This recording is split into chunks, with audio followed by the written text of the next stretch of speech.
First ടൈമാണ് ഞാൻ ഇങ്ങനത്തെ ബ്ലൈൻഡ് ആയിട്ട് ചെയ്യുന്നത്. പേര് സാൻഡ്ര. എൻ്റെ പേര് സാൻഡ്ര. ഞാൻ ഫസ്റ്റ് ടൈമാണ് ഇവരുടെ ഈ അപ്പം എക്സ്പീരിയൻസ് വെച്ചാൽ ഇറ്റ് വാസ് സോ വണ്ടർഫുൾ. ഞാൻ ലൈക്ക് ഭയങ്കര ഹാപ്പിയാണ്. ഞങ്ങൾ ചുമ്മാ ക്യാഷ് ആയിരുന്നു. നല്ല രസമുണ്ടായിരുന്നു. ഓപ്പോസിറ്റ് നിൽക്കുന്ന ആൾ ആരെന്ന് പോലും അറിയാതെ നല്ല രീതിയിൽ ഷെയർ ചെയ്യാൻ, നമുക്ക് കേൾക്കാനും നല്ല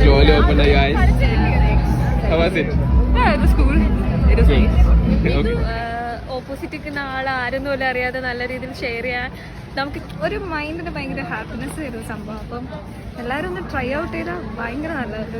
അരമണിക്കൂർ പോയതേ അറിഞ്ഞില്ലേ, പെട്ടെന്ന് അറിയാത്ത ഒരാളുടെ കൺവെർസേഷൻ. ഞാൻ കണ്ണടച്ച് പോയ സമയത്ത് എനിക്ക് എന്താ ആരെയായിരിക്കും കണ്ടുകിട്ടുന്നത്, നമ്മളെന്തെങ്കിലും സംസാരിക്കാൻ പറ്റിയ ഒരു വീഡിയോ ഇല്ലായിരുന്നു. പക്ഷെ അവിടെ എത്തിക്കഴിഞ്ഞ് എന്തോ നമ്മുടെ ആ ഒരു ഇൻഹിബിഷനൊക്കെ പോയി ഒരാളെ കണ്ണടച്ചിരിക്കുമ്പോൾ കൂടുതൽ ട്രസ്റ്റ് ചെയ്യാൻ പറ്റും. തീരെ ജഡ്ജ്മെന്റ് ആവശ്യമില്ല. പിന്നെ പറയുന്ന ആളും അത്യാവശ്യം നല്ല കമ്പനിയുടെ ആൾക്കാരായതുകൊണ്ട് നല്ല രസമായിരുന്നു കോൺവെർസേഷൻ. അപ്പോൾ ഇനി വരുന്ന ആൾക്കാർ ഇത് പിന്നെയും പങ്കെടുത്താൽ ഞാൻ ഇൻട്രോവേർട്ടോ അല്ലെങ്കിൽ അങ്ങനെ ഒരു കണ്ടീഷനൊക്കെ വരുമ്പോൾ ഭയങ്കര ഓപ്പൺ ആയിട്ട് ഈ പറഞ്ഞ പോലെ ഒരു ജഡ്ജ്മെന്റ് ഇതില്ലാതെ, കാരണം ആളെ കാണുന്നില്ല, ആരാന്നറിയില്ല. സോ ഫിയർലെസ് ആയിട്ട് നമ്മുടെ ഫീലിങ്സ് എല്ലാം കൂടെ എക്സ്പ്രസ് ചെയ്യാൻ പറ്റി. നല്ലൊരു എക്സ്പീരിയൻസ് ആയിരുന്നു. ഞാൻ സജസ്റ്റ് ചെയ്യും. All the best. Thank you. And thank you for participating.